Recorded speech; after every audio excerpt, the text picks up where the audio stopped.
Good afternoon. It's been a few days. Um, Still in Psalms, and we're going to read Psalm 78 and 79 today. Psalm 78. Give ear, O my people, to my law. Incline your ears to the words of my mouth. I will open my mouth in a parable. I will utter dark sayings of old, which we have heard and known, and our fathers have told us. We will not hide them from their children, telling to the generation to come the praises of the Lord and his strength and his wonderful works that he has done.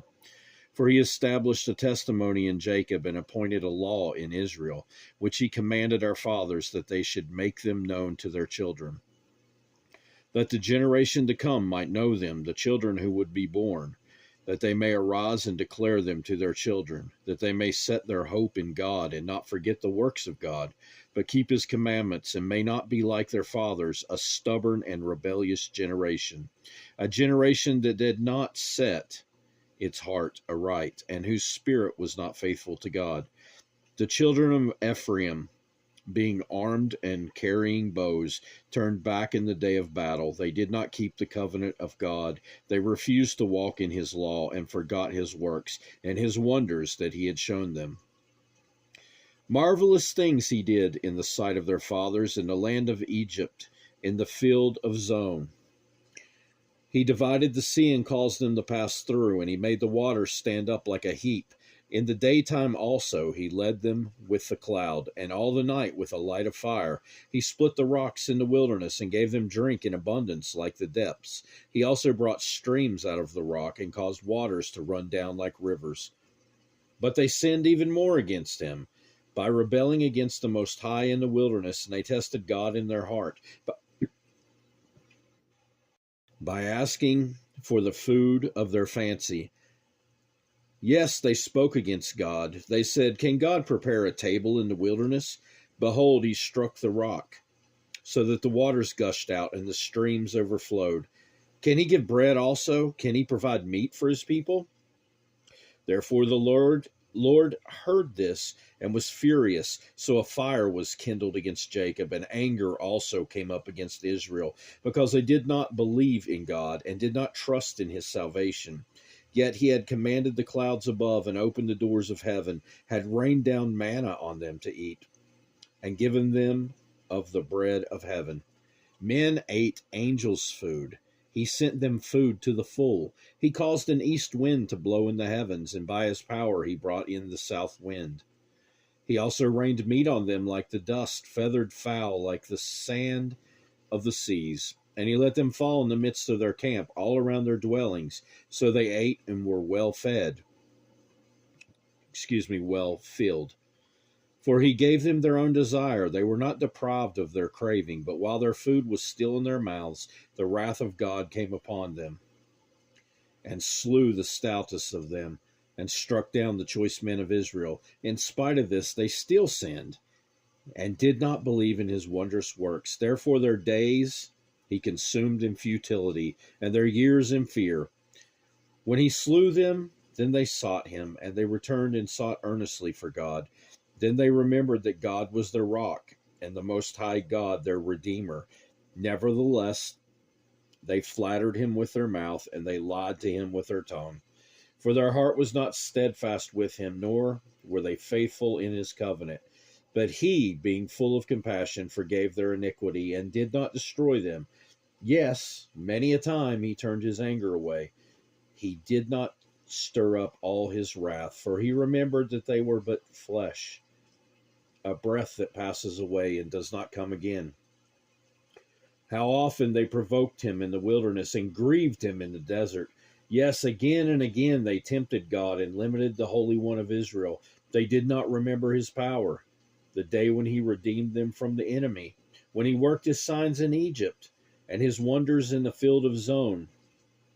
Turned their rivers into blood and their streams that they could not drink. He sent swarms of flies among them, which devoured them, and frogs, which destroyed them. He also gave their crops to the caterpillar, and their labor to the locust. He destroyed their vines with hail, and their sycamore trees with frost. He also gave up their cattle to the hail, and their flocks to fiery lightning. He cast on them the fierceness of his anger, wrath, indignation, and trouble by sending angels of destruction among them. He made a path for his anger. He did not spare them, their soul from death, but gave their life over to the plague and destroyed all the firstborn in Egypt, the first of their strength in the tents of Ham. But he made his own people go forth like sheep and guided them in the wilderness like a flock. And he led them on safely so that they did not fear. But the sea overwhelmed their enemies, and he brought them to his holy border, this mountain which his right hand had acquired. He also drove out the nations before them, allotted them an inheritance by survey, and made the tribes of Israel dwell in their tents. Yet they tested and provoked the Most High God, and did not keep his testimonies, but turned back and acted unfaithfully like their fathers. They were turned aside like a deceitful bow, for they provoked him to anger with their high places, and moved him to jealousy with their carved images. When God heard this, he was furious, and greatly abhorred Israel, so that he forsook the tabernacle of Shiloh, the tent he had placed among men, and delivered his strength into captivity, and his glory into the enemy's hand. He also gave his people over to the sword, and was furious with his inheritance. The fire consumed their young men, and their maidens were not given in marriage. Their priests fell by the sword, and their widows made no lamentation. Then the Lord awoke as from sleep, like a mighty man who shouts because of wine, and he beat back his enemies. He put them to a perpetual reproach. Moreover, he rejected the tent of Joseph, and did not choose the tribe of Ephraim, and chose the tribe of Judah, Mount Zion, which he loved, and he built his sanctuary like the heights, like the earth which he had established forever. He also chose David his servant, and took him from the sheepfolds. From following the ewes that had young, he brought him to shepherd Jacob his people, and Israel his inheritance. So he shepherded them according to the integrity of his heart, and guided them by the skillfulness of his hands. Psalm 79. O God, the nations have come into your inheritance. Your holy temple they have defiled. They have laid Jerusalem in heaps, the dead bodies of your servants. They have given us food for the birds of the heavens, the flesh of your saints to the beasts of the earth. Their blood they have shed like water all around Jerusalem, and there was no one to bury them. We have become a reproach to our neighbors, a scorn and a derision to those who are around us. How long, Lord? Will you be angry forever? Will your jealousy burn like fire? Pour out your wrath on the nations that do not know you, and on the kingdoms that do not call on your name, for they have devoured Jacob, and laid waste his dwelling place.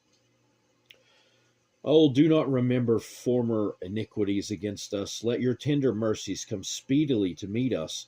For we have been brought very low. Help us, O God of our salvation, for the glory of your name, and deliver us, and provide atonement for our sins. For your name's sake, why should the nations say, where is their God? Let there be known among the nations in our sight the avenging of the blood of your servants, which has been shed. Let the groaning of the prisoner come before you, according to the greatness of your power. Preserve those who are appointed to die, and return to our neighbors sevenfold into their bosom their reproach for which they have reproached you, O Lord. So we, your people and sheep of your pasture, will give you thanks forever. We will show forth your praise to all generations. And that will do it for this time. God willing, we'll be back again in the future sometime and read some more in Psalms. I hope you have a great rest of your day. Goodbye.